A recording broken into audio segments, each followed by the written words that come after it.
This king made history in his country when he gave his powers to his people. He instituted the National Assembly. He realized that people needed to be involved more in their own government. While many protests are happening in other countries, millions of people fighting for democracy, hating their government, in one country, it's the other way around. Before I tell you about the world's most and perhaps only fully loved king, here are some unique things about his country. Located between the two most populated nations, this can be the happiest country in the world for having basic education and healthcare free for all, one of the lowest crime rates in the world, and almost no homeless people. It's also one of the fastest countries in the world to vaccinate its people against COVID-19. And the country where king is loved by its every citizen is called Bhutan.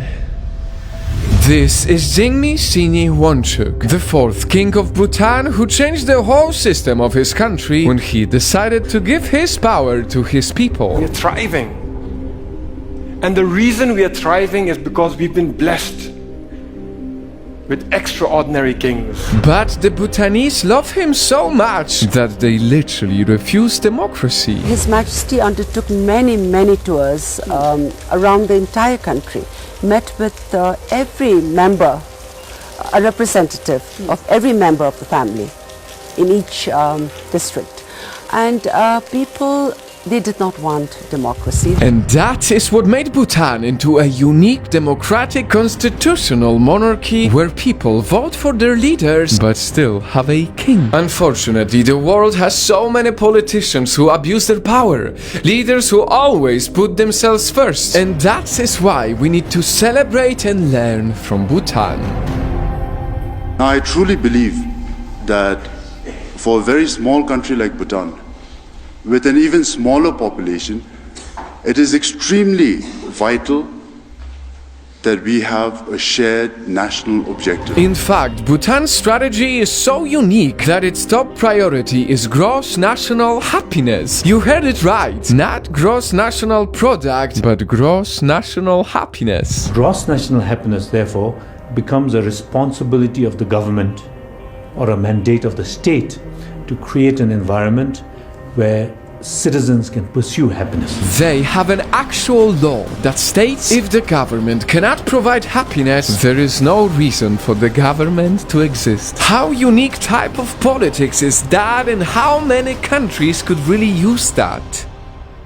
Back in the 1970s, our first king famously pronounced that for Bhutan, gross national happiness is more important than gross national product. Gross national happiness is being able to find the right balance between economic well-being and emotional well-being. And the legacy continues up to its fifth and present king, Jigme Namgyel Wangchuk, a king who personally visited many areas in his country to spread awareness about COVID. That is why Bhutan was one of the fastest nations to vaccinate everyone.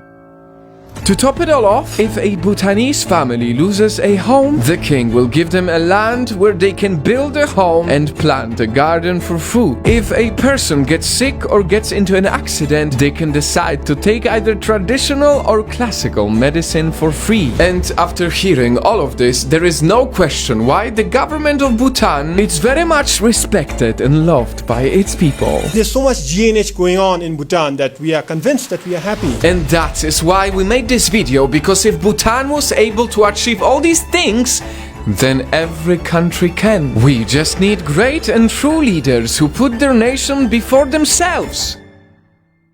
Today we celebrate Bhutan, but one day I hope we can celebrate every single country.